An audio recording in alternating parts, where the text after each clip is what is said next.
നമസ്കാരം. കുഞ്ഞുങ്ങളെ ഇഷ്ടമല്ലാത്തവരായി ആരും ഉണ്ടാകില്ല. കുഞ്ഞുങ്ങളെ കയ്യിൽ കിട്ടിയാൽ കൊഞ്ചിക്കാനൊക്കെ എല്ലാവർക്കും ഇഷ്ടമാണ്. എന്നാൽ ജനിച്ച മണിക്കൂറുകൾ മാത്രം പിന്നിട്ട് ഒരു ചോരക്കുഞ്ഞിനെ ശ്വാസം മുട്ടിച്ച് കൊന്ന ഒരു അച്ഛന്റെ കഥയാണ് മുംബൈയിൽ നിന്നും വരുന്നത്. ഒഡീഷയിലേക്ക് പോകുമ്പോൾ അവിടെ പ്രണയാഭ്യർത്ഥന നിഷേധിച്ച യുവതിയെ തീ കൊളുത്തി കൊല്ലാൻ ശ്രമിച്ചിരിക്കുകയാണ് ഒരു യുവാവ്. ഈ വാർത്തകളെ പറ്റി വിശദമായി നോക്കാം. സ്വാഗതം നിഗൂഢതകളുടെ 20-ാം മണിക്കൂറിലേക്ക്.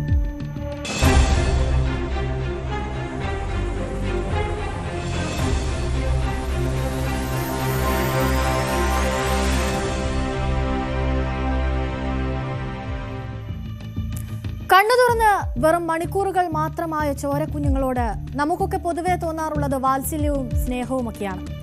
എന്നാൽ അങ്ങ് നോർത്തിൽ സ്വന്തം അച്ഛൻ തന്നെ ഒരു പിഞ്ചു കുഞ്ഞിന്റെ ജീവൻ എടുത്തിരിക്കുന്നു എന്ന ഞെട്ടിക്കുന്ന വാർത്തയാണ് പുറത്തുവരുന്നത്. മകനുണ്ടാകണമെന്ന അയാളുടെ ആഗ്രഹം സാധിച്ചില്ല എന്ന ഒറ്റ കാരണം കൊണ്ടായിരുന്നു ഇങ്ങനെയൊരു ക്രൂര കൊലപാതകം.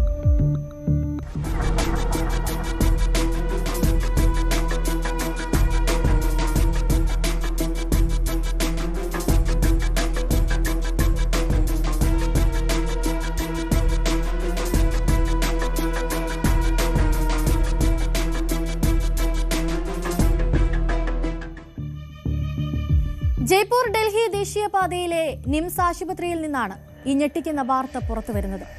പ്രസവശേഷം നില ഗുരുതരമായ അമ്മ നിംസ് ആശുപത്രിയിലെ ICUവിൽ ചികിത്സയിലായിരുന്നു. ജൂലൈ 20-നാണ് കോമൾ എന്ന യുവതി സിസേറിയനിലൂടെ ഒരു പെൺകുഞ്ഞിന് ജന്മം നൽകുന്നത്. അതുകൊണ്ട് തന്നെ ജനിച്ച മണിക്കൂറുകൾ മാത്രം പിന്നിട്ടിരുന്ന ആ പെൺകുഞ്ഞിനെ നോക്കിയിരുന്നത് അവളുടെ പിതാവായിരുന്നു. അമ്മ ICUവിലായതുകൊണ്ട് തന്നെ നവജാത ശിശുക്കളുടെ പ്രത്യേക വാർഡിലായിരുന്നു ആ കുഞ്ഞുണ്ടായിരുന്നത്. എന്നാൽ 3-ാം തവണയും പെൺകുഞ്ഞുണ്ടായതിൽ വലിയ ദേഷ്യത്തിലായിരുന്നു പിതാവായിരുന്ന 34-കാരൻ രവികുമാർ യാദവ്. അയാൾക്ക് ജനിക്കാൻ പോകുന്നത് ഒരാൺകുഞ്ഞായിരിക്കണമെന്നായിരുന്നു ആഗ്രഹം. അതിന്റെ ദേഷ്യം അയാൾ പ്രകടിപ്പിക്കുകയും ചെയ്തിരുന്നു. എങ്കിലും സ്വന്തം പിതാവിന്റെ കയ്യിൽ അവൾ സുരക്ഷിതയായിരിക്കുമെന്ന ആശ്വാസത്തിലായിരുന്നു അമ്മ കോമൾ. എന്നാൽ അവിടെയാണ് ആ അമ്മയ്ക്ക് തെറ്റിയത്. ആൺകുഞ്ഞിന് പകരം പെൺകുഞ്ഞുണ്ടായത് അയാളെ ഒരു കൊലപാതകത്തിലേക്ക് വരെ നയിക്കുമെന്ന് അവർ കരുതി കാണില്ല. ബുധനാഴ്ച പുലർച്ചെ 4 മണിയോടെ കുഞ്ഞ് കരയാൻ തുടങ്ങിയതോടെ കുഞ്ഞിന് മുലയൂട്ടാനെന്ന വ്യാജേന ഇയാൾ കുട്ടിയെയും എടുത്ത് ICUവിനരികിലേക്ക് പോവുകയായിരുന്നു. എന്നാൽ ആരും കാണാതെ ആ കുഞ്ഞിനെ കൊണ്ടുപോയി ശ്വാസം മുട്ടിച്ച് കൊല്ലുകയായിരുന്നു ആ പിതാവ്. കൊണ്ടുപോയതുപോലെ തന്നെ അയാൾ കുഞ്ഞിനെ തിരികെ കൊണ്ടുവന്ന് കിടത്തുകയും ചെയ്തു. പെട്ടെന്ന് കുഞ്ഞിന്റെ കരച്ചിൽ നിന്നപ്പോൾ നഴ്സുമാരൊക്കെ ആദ്യം കരുതിയത് പാല് കുടിച്ച് വിശപ്പൊക്കെ മാറിയതുകൊണ്ടാകാമെന്നായിരുന്നു. എന്നാൽ പിന്നെ അടുത്തെത്തി പരിശോധിച്ചപ്പോഴാണ് ജീവനില്ല എന്ന സത്യം അവർ മനസ്സിലാക്കുന്നത്. പിന്നീട് നടത്തിയ അന്വേഷണത്തിലാണ് കുഞ്ഞിനെ കൊന്നത് സ്വന്തം പിതാവ് തന്നെയെന്ന് അവർക്ക് വ്യക്തമാകുന്നത്. സംഭവം പുറത്തു വന്നതോടെ നിംസ് ആശുപത്രിയിൽ ഇത് വലിയൊരു കോളിളക്കമാണ് ഉണ്ടാക്കിയത്. ഈ കൊലപാതക ശേഷം പിതാവായ രവികുമാർ സംഭവസ്ഥലത്തു നിന്നും രക്ഷപ്പെട്ടിരുന്നു. പിന്നീട് കൊല്ലപ്പെട്ട കുഞ്ഞിന്റെ മൃതദേഹവുമായി അവളുടെ മുത്തച്ഛൻ പ്രതിയായ രവികുമാറിനെ തെരഞ്ഞു നടക്കുന്നതെല്ലാം അവിടെ കൂടി നിന്ന ആളുകൾക്ക് വളരെ ഹൃദയഭേദകമായ ഒരു കാഴ്ചയായിരുന്നു. मतलब कैसे क्या, मतलब बच्चे को कैसे क्या कर दिया इसने? बच्चे को हमने क्या पता, सब हम तो था ही नहीं, क्या बताए ना रवि से बात हुई ना वो भोड़िया से बात हुई। बात हो भाई जो है बच्चे की माँ से ना तुमसे बात हो बात ना, अब रवि से वही से हम तो क्या पता। हम तो पहले हॉस्पिटल में तो जैसे बहू है, बहू के घर वाले कुछ बोल रहे हैं क्या? बहू की सही तो ऐसे बात ना हो बात ही, क्योंकि मम्मी की ऐसे उनका जमाई और से साथ में बात। अच्छा, 7 महीने ही है। हाँ। तो ये कहाँ की रहने वाली है? ये ऐसे बिहार की रहने वाली से नहीं आई थी अपने नीम राणा। तो शादी बिहार से करके लाए थे? यही शादी सारी थे बिहार। ഈ സംഭവത്തെക്കുറിച്ച് അധികം വൈകാതെ തന്നെ ആശുപത്രി അധികൃതർ പോലീസിൽ വിവരം അറിയിക്കുകയും ചെയ്തു. പോലീസ് ആശുപത്രിയിലെത്തി CCTV ദൃശ്യങ്ങൾ അടക്കം പരിശോധിച്ച് തെളിവുകൾ ശേഖരിക്കുകയും ചെയ്തു. ആശുപത്രിയിലെ നഴ്സിംഗ് സ്റ്റാഫായ സുനിത ശർമ്മ നൽകിയ പരാതിയുടെ അടിസ്ഥാനത്തിൽ രവികുമാറിനെതിരെ കൊലപാതക കുറ്റം ചുമത്തി കേസെടുക്കുകയായിരുന്നു. सर, ये जो पिता द्वारा बेटी को मारने का जो घटनाक्रम हुआ है निम्स में, क्या मामला था, थोड़ा सा ब्रीफ बताइए। ये रवि कुमार यादव नामक आदमी है जो ग्राम बिचपड़ी नीमराना का रहने वाला है। इसकी पत्नी का नाम कोमल है। ये 27 तारीख को अपनी पत्नी को डिलीवरी के लिए निम्स हॉस्पिटल में एडमिट करवाया। 28 तारीख को इसके दिन में 2 बजे के लगभग बच्ची ने जन्म दिया। उसके बाद इसके पूर्व से 2 बच्चियाँ हैं। तीसरी बच्ची होने से ये खुश नहीं था। और उसके बाद ये हॉस्पिटल के बाहर आ गया, ये इधर उधर घूमता रहा। रात को 1 बजे हॉस्पिटल में गया, जहाँ मदर सीजेरियन से ऑपरेशन होने का अनकॉन्शियस थी। वो दूसरे वार्ड में थी, बच्ची बगल वाले वार्ड में शिफ्ट कर रही थी पास वाले। 1 बजे जाके बच्ची के पास ही सो गया।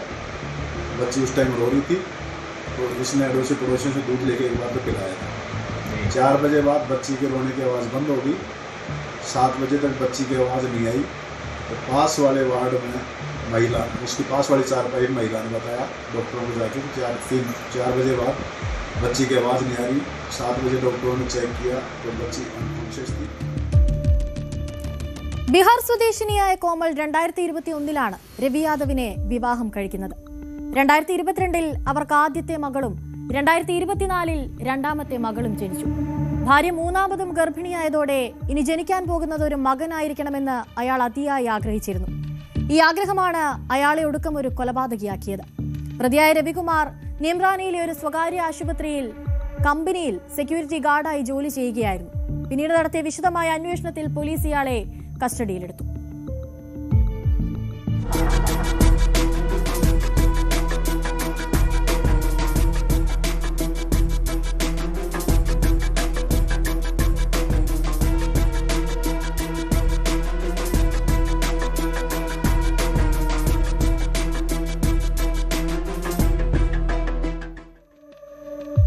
നമ്മളിപ്പോൾ കണ്ടത് മകളെ വേണ്ടാത്ത ഒരു പിതാവിന്റെ ക്രൂരതയെ പറ്റിയാണെങ്കിൽ മഹാരാഷ്ട്രയിലെ വിരാറിൽ നിന്നാണ് മറ്റൊരു ദാരുണ സംഭവത്തിന്റെ വിവരങ്ങൾ പുറത്തുവരുന്നത്.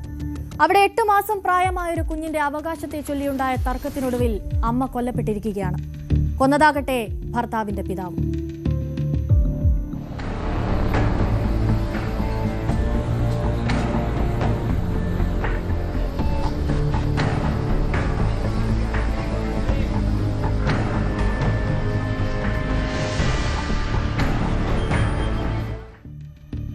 മഹാരാഷ്ട്രയിലെ നരിങ്കി എന്ന ഗ്രാമത്തിലാണ് ഈ സംഭവം നടക്കുന്നത്. സഖാറാം പാട്ടീൽ എന്ന 60-കാരനാണ് തർക്കത്തിനൊടുവിൽ തന്റെ മരുമകളായ 28-കാരി പ്രാച്ചി കൽപേഷിനെ കൊലപ്പെടുത്തിയത്. സഖാറാം തന്റെ മരുമകളെ നിരന്തരം ഉപദ്രവിക്കുമായിരുന്നു. ഒരു ദിവസം ഭർത്തൃപിതാവിന്റെ ഈ മർദ്ദനം സഹിക്കാൻ പറ്റാതെ പ്രാച്ചി എല്ലാ വിവരങ്ങളും തന്റെ വീട്ടിൽ വിളിച്ചു പറഞ്ഞു.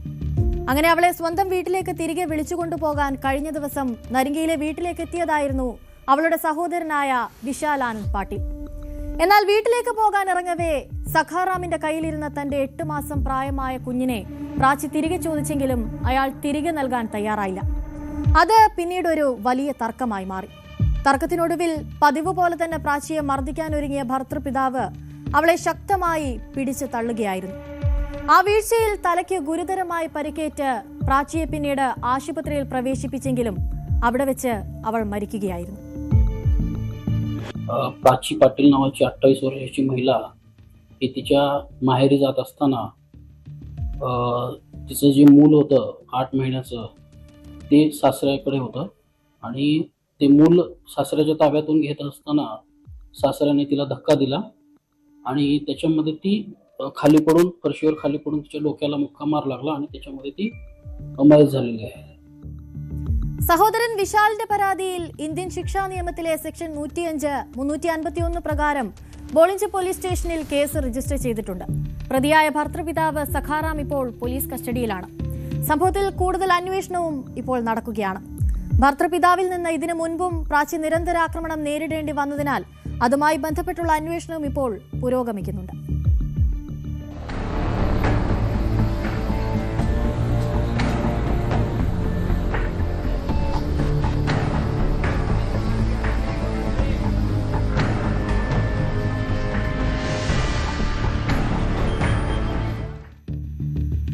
ബീഹാറിന്റെ തലസ്ഥാനമായ പട്നയിൽ ഒരു യുവതിക്ക് വെടിയേറ്റിരിക്കുന്നു. ആരാണ് വെടിവെച്ചതെന്നോ ഇതിന് പിന്നിലെ കാരണമെന്തെന്നോ ഇപ്പോഴും വ്യക്തമല്ല. സംഭവത്തിൽ പോലീസ് അന്വേഷണം പുരോഗമിക്കുകയാണ്. യുവതി ഇപ്പോൾ ഗുരുതരാവസ്ഥയിൽ ആശുപത്രിയിലാണ്.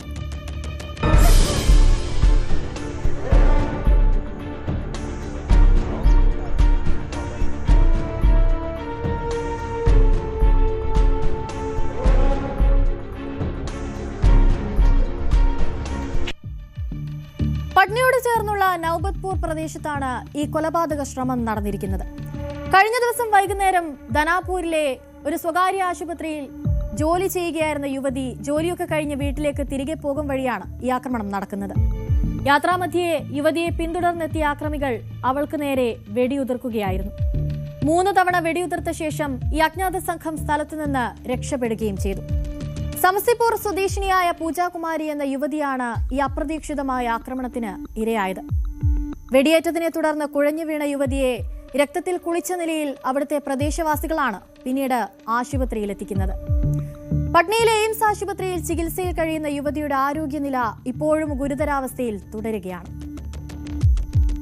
पुलिस को लगभग करीब अभी रात्रि 8 बजे सूचना मिली है कि एक महिला जिनका नाम पूजा कुमारी है, उम्र लगभग 29 वर्ष है, उनको नौबतपुर में जो चिरौरा ग्राम है वहाँ पे एक सड़क है, वहाँ पे उनको कुछ अज्ञात अपराधकर्मियों द्वारा गोली मारी गई है और महिला को जो है अभी वर्तमान में एम्स अस्पताल में इलाजरत हैं तथा घटनास्थल पर अभी साक्ष्य संकलन हेतु एफएसएल टीम को भी बुलाया गया है, तकनीकी टीम को भी बुलाया गया है और घटना के कारणों का भी अभी हम लोग पता लगा रहे हैं. उनके परिजनों से एवं महिला से भी इस संबंध में बातचीत करके पता लगाने की कोशिश कर रहे हैं कि घटना का कारण क्या है. गोली സംഭവത്തെക്കുറിച്ചുള്ള വിവരം ലഭിച്ച ഉടൻ തന്നെ നൌബത്പൂർ പോലീസ് സ്റ്റേഷനിലെ പോലീസുകാർ സ്ഥലത്തെത്തി അന്വേഷണം ആരംഭിച്ചിരുന്നു.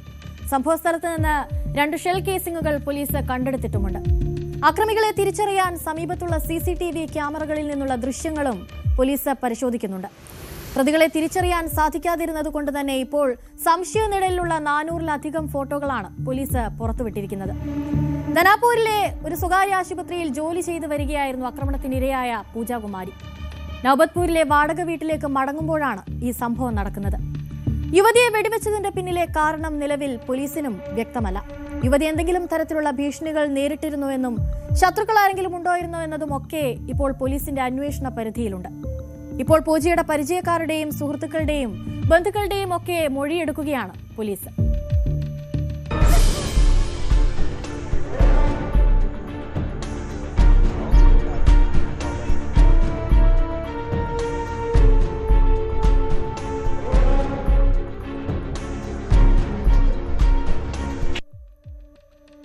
സമാനമായ മറ്റൊരു വാർത്തയിലേക്കാണ് ഇനി 24 അവർ പോകുന്നത്. ഡൽഹിയിൽ ജിമ്മിൽ ജോലി ചെയ്തിരുന്ന 20-കാരിയെ സഹപ്രവർത്തകനായ യുവാവ് വെടിവെച്ചു കൊന്നു. കൊലപാതകത്തിന് പിന്നിൽ കാരണം വ്യക്തമല്ല. എന്താകുമെന്ന് അവിടെ സംഭവിച്ചത് എന്ന് നമുക്കൊന്ന് നോക്കാം.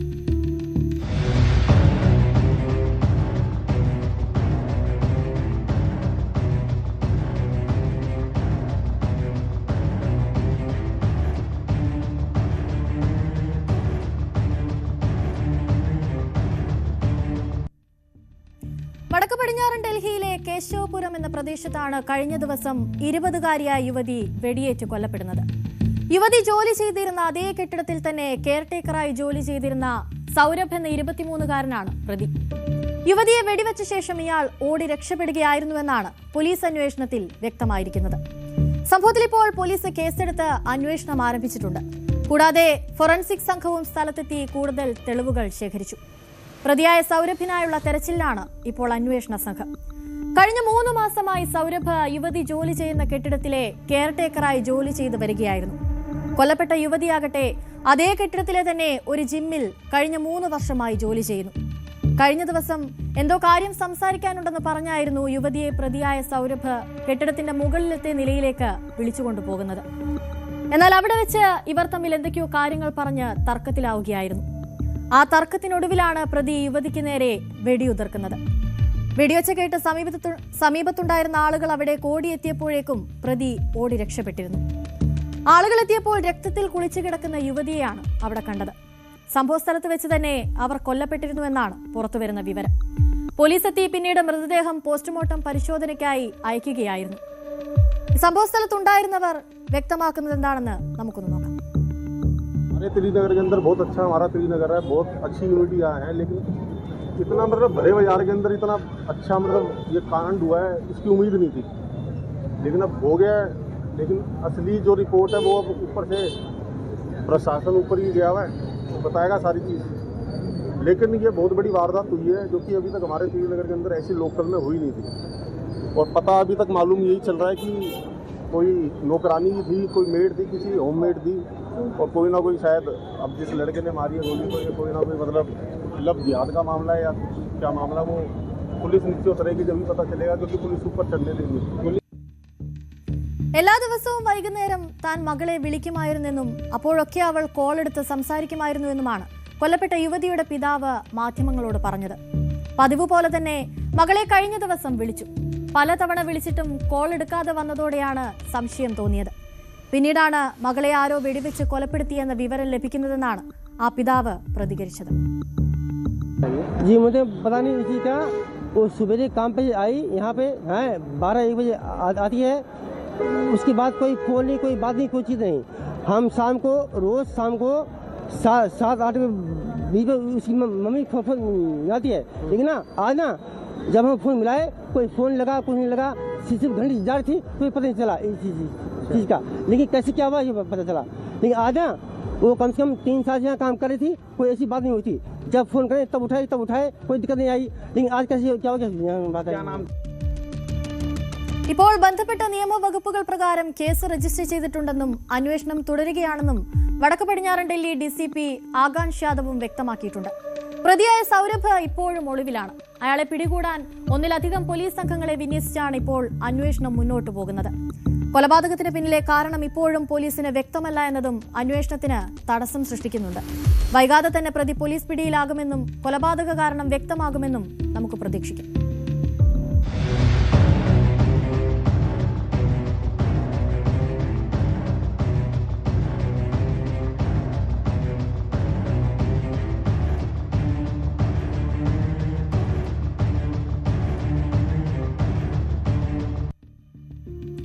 സോഷ്യൽ മീഡിയയിലൂടെ പരിചയപ്പെട്ട യുവതിയോട് വിവാഹാഭ്യർത്ഥന. യുവതി വിസമ്മതിച്ചതോടെ അവളെ പെട്രോൾ ഒഴിച്ച് കൊലപ്പെടുത്താൻ ശ്രമം. സംഭവം നടന്നത് ഒഡീഷയിലെ റൂർഖേലയിലാണ്.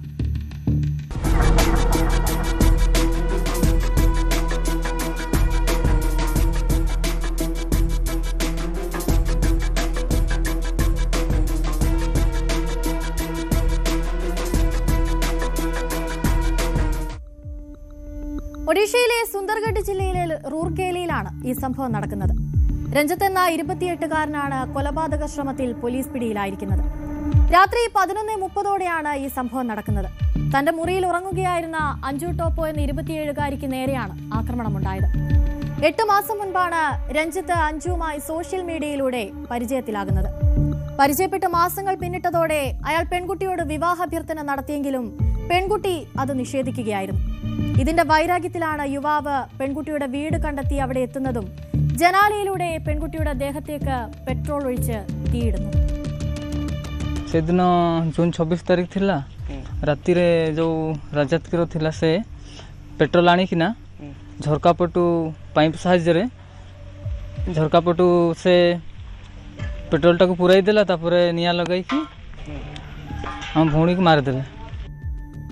ഇതാണ് സംഭവത്തിൽ പെൺകുട്ടിയുടെ ബന്ധുവിന്റെ പ്രതികരണം. ഈ സംഭവം നടക്കുമ്പോൾ മുറിയിൽ പെൺകുട്ടി മാത്രമേ ഉണ്ടായിരുന്നുള്ളൂ. തീ ആളിപ്പടർന്നതോടെ പെൺകുട്ടി നിലവിളിക്കുകയായിരുന്നു. ഈ നിലവിളി കേട്ട് മറ്റൊരു മുറിയിൽ ഉറങ്ങുകയായിരുന്ന വീട്ടുകാർ എത്തിയാണ് പിന്നീട് തീ കെടുത്തുന്നതും പെൺകുട്ടിയെ രക്ഷപ്പെടുത്തുന്നതുമൊക്കെ. ഇപ്പോൾ പെൺകുട്ടി ആശുപത്രിയിൽ ചികിത്സയിലാണ്. 40% പൊള്ളലേറ്റു എന്നാണ് പുറത്തുവരുന്ന വിവരം. അതുകൊണ്ട് തന്നെ അതീവ ഗുരുതരാവസ്ഥയിലാണ് ഇപ്പോൾ അഞ്ജു ഉള്ളത്.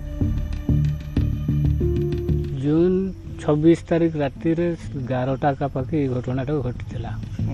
ସେ ରଜତ କ୍ଷୀର କହିକି ସେ ପିଲା ଆସିଥିଲା ଜାରକିନରେ ପେଟ୍ରୋଲ ଧରିକି, ଆଉ ରୁମ୍ ଭିତରେ ପେଟ୍ରୋଲ ଢାଡ଼ିକି ସେଇଠି ରୁମ୍ରେ ଝିଅ ଶୋଇଥିଲା। ପେଟ୍ରୋଲ ଢାଡ଼ିକି ସେ ମାଚିସ୍ ମାରିକି ସେ ପଡ଼ିଗଲା। ତାପରେ ଆମେ ଝିଅକୁ ସର୍ବପ୍ରଥମେ ଆର୍ଜିଏଚ୍କୁ ନେଲୁ। ତାପରେ ଆର୍ଜିଏଚ୍ରୁ କହିଲେ ବହୁତ କ୍ରିଟିକାଲ ଅଛି, ବୁର୍ଲା ନେଇଯାଉ କହିଲେ। ବୁର୍ଲା ନେଇଗଲୁ। ബുർലായിൽ कहले ബോൺ സെന്റർ ഖാലി नहीं। ഈ സംഭവത്തിൽ വീട്ടുകാരുടെ പരാതിയെ തുടർന്ന് ബിസ്ര പോലീസ് കേസെടുത്തു. രഞ്ജിത്തിന്റെ അറസ്റ്റും രേഖപ്പെടുത്തി. വധശ്രമത്തിന് കേസെടുത്താണ് പോലീസ് അന്വേഷണം ഇപ്പോൾ മുന്നോട്ട് കൊണ്ടുപോകുന്നത്. ഏതായാലും സംഭവത്തിൽ പ്രതിയെ അറസ്റ്റ് ചെയ്ത പോലീസ് കൂടുതൽ അന്വേഷണത്തിലേക്ക് കടന്നിരിക്കുകയാണിപ്പോൾ. ഇയാളുടെ ഭാഗത്തുനിന്ന് പെൺകുട്ടിക്ക് കൂടുതൽ ഭീഷണി നേരിടേണ്ടി വന്നിട്ടുണ്ടോ എന്നതടക്കമുള്ള കാര്യങ്ങൾ ഇപ്പോൾ അന്വേഷണത്തിന്റെ പരിധിയിലാണ്. ଦେଖନ୍ତୁ ଏହା ଏକ ଅମାନୁଷିକ କାର୍ଯ୍ୟ।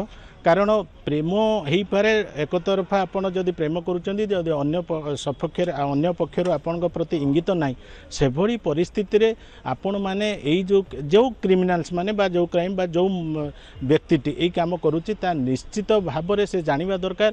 ଏଥିପାଇଁ ସେ ଆଇନର ବଳୟ ଭିତରକୁ ଆସିବ ଏବଂ दंडित हम तेणु जदि ये कथा चिंता करे से जे क्राइम करने द्वारा मु दंडित हेबी एवं अन्य जने लोकर बहुत गुड़ा क्षति करी।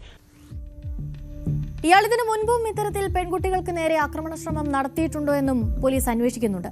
പെൺകുട്ടി ഗുരുതരാവസ്ഥയിലായതുകൊണ്ട് തന്നെ അവളുടെ ഭാഗത്തു നിന്ന് വിവരങ്ങൾ ശേഖരിക്കുന്നതിനും പോലീസിന് ഒരു പരിമിതിയുണ്ട്. കൂടാതെ ഇയാളുടെ സോഷ്യൽ മീഡിയ പേജുകൾ അടക്കം പോലീസ് ഇപ്പോൾ പരിശോധിക്കുകയാണ്. പെൺകുട്ടിയെ ആക്രമിക്കാനും വീട്ടിൽ കയറിപ്പറ്റാനും ഇയാൾക്ക് മറ്റാരുടെയെങ്കിലും സഹായം ലഭിച്ചിരുന്നു എന്നതും ഇനി വ്യക്തമാകേണ്ടതുണ്ട്. കൂടുതൽ ചോദ്യം ചെയ്യലിലൂടെ ഇത് കണ്ടെത്താമെന്നാണ് പോലീസിന്റെ പ്രതീക്ഷ.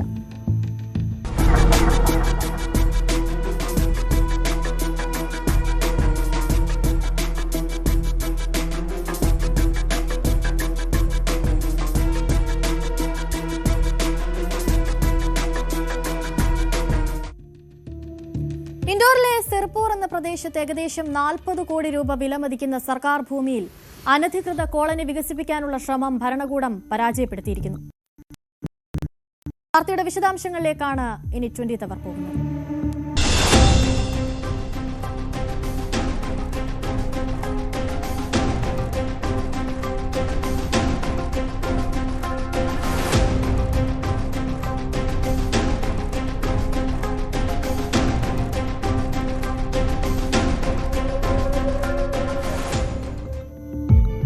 ഇൻഡോറിലെ സിർപൂർ പ്രദേശത്താണ് ഏകദേശം 40 കോടി രൂപ വിലമതിക്കുന്ന സർക്കാർ ഭൂമിയിൽ അനധികൃത കോളനി ഉണ്ടാക്കാനുള്ള ശ്രമം ജില്ലാ ഭരണകൂടം പരാജയപ്പെടുത്തിയത്. ഭൂമിയിൽ നിർമ്മിച്ച കെട്ടിടങ്ങൾ ഭരണകൂടം പൊളിച്ചു മാറ്റുകയും കേസിൽ ഉൾപ്പെട്ട ഭൂമാഫിയക്കെതിരെ എഫ്ഐആർ രജിസ്റ്റർ ചെയ്യുകയും ചെയ്തിരിക്കുകയാണിപ്പോൾ. പുറത്തുവരുന്ന വിവരങ്ങൾ അനുസരിച്ച് സബ് ഡിവിഷണൽ ഓഫീസറും തഹസിൽദാർ മൽഹർഗഞ്ചും സിർപൂർ ഗ്രാമത്തിലെ സർക്കാർ ഭൂമി പരിശോധിച്ച് നടത്തിയ കണ്ടെത്തലിലാണ് ഈ നടപടി സ്വീകരിച്ചിരിക്കുന്നത്. 17 സാമ്രാട്ട് നഗറിൽ താമസിക്കുന്ന ഭുരൂഖാനും മകൻ അജൂഖാനും ചേർന്നാണ് ഈ തിരിമറി നടത്തിയിരിക്കുന്നത്. അവിടെ ഭൂമി ചെറിയ പ്ലോട്ടുകളായി വേർതിരിക്കുകയും അതിർത്തി നിർണ്ണയിക്കുകയും അത് സ്വകാര്യ സ്വത്താണെന്ന് കാണിക്കാനും ശ്രമിച്ചുവെന്നാണ് പോലീസ് അന്വേഷണത്തിൽ കണ്ടെത്തിയിരിക്കുന്നത്. थाना चंदन नगर में तहसीलदार मल्हारगंज के यहाँ से जांच होकर के एक रिपोर्ट प्राप्त हुई थी जिसमें कि अज्जू खान नामक व्यक्ति द्वारा न्यू लक्ष्मी नगर में एक सरकारी भूमि जो कि अनुसूचित जाति कल्याण विभाग की थी उस पर अवैध रूप से अपनी जमीन बता करके कई लोगों को प्लॉट बेचने का मामला सामने आया था। इसमें तहसीलदार की रिपोर्ट पर से बाकायदा वरिष्ठ अधिकारियों की परमिशन के बाद में इसमें धारा 420 का प्रथम दृष्टया मामला पंजीबद्ध किया गया। धारा 318 जो कि BNS की है, इसमें अज्जू खान को आरोपी बनाया गया था। इसमें उसे PR पे लिया गया है। उसको गिरफ्तार करके आज उसकी PR समाप्त हो रही है। PR पे उसके द्वारा जो डॉक्यूमेंट निर्मित किए गए थे, लोगों को बेचा गया था, उसके बारे में पूछताछ की गई है। उससे जो डॉक्यूमेंट्स जब्त करने थे उसके बारे में पूछताछ की गई है। साथ ही उसके हस्ताक्षर नमूने भी लिए गए हैं जो आगे इन्वेस्टिगेशन का पार्ट बनेंगे। कुछ और लोगों के नाम भी इसमें जुड़ने की संभावना है। क्या ये संगठित रूप से इस कार्य को चलाता है कि इसमें कुछ और नाम भी हैं, उसके बारे में भी इससे पूछताछ की गई है। उसमें पुलिस विधिवत अभी डॉक्यूमेंट्री एविडेंस कलेक्ट कर रही है। साथ ही इसका यदि संगठित अपराध पाया जाता है तो इसमें संगठित अपराध की सुसंगत धाराएं भी बढ़ाए जाने की संभावना है।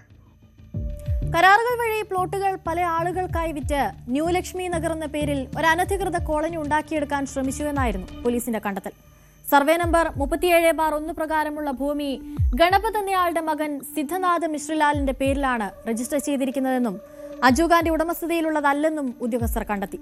ഇത്തരത്തിൽ സർക്കാർ ഭൂമി സ്വകാര്യ സ്വത്തായി ചിത്രീകരിച്ച് മറ്റുള്ളവർക്ക് കൈമാറുകയായിരുന്നു ഇവരുടെ ലക്ഷ്യം. ചന്ദനഗർ പോലീസ് ഭാരതീയ ന്യായ സംഹിതയിലെ BNS സെക്ഷൻ 318, 316 എന്നിവ പ്രകാരം അജൂഖാനെതിരെ കേസ് രജിസ്റ്റർ ചെയ്തു. പരിശോധനയിലാകട്ടെ ആ ഭൂമിയിൽ ചിലർ താമസിക്കുന്നതായും പോലീസ് കണ്ടെത്തിയിരുന്നു. അവർക്കെതിരെ റവന്യൂ കേസുകൾ രജിസ്റ്റർ ചെയ്യുകയും നിയമങ്ങൾ അനുസരിച്ച് കുടിയൊഴിപ്പിക്കൽ ഉത്തരവുകൾ പുറപ്പെടുവിക്കുകയും ചെയ്തുവെന്നാണ് പുറത്തുവരുന്ന വിവരം. കൂടുതൽ അന്വേഷണത്തിൽ ഈ ഭൂമാഫിയ 100-ലധികം പ്ലോട്ടുകളിൽ ഓരോ ഭാഗവും ഏകദേശം 5 ലക്ഷം രൂപയ്ക്ക് വിറ്റതായും ആളുകളിൽ നിന്ന് 5 കോടിയിലധികം രൂപ തട്ടിയെടുത്തതായും കണ്ടെത്തി.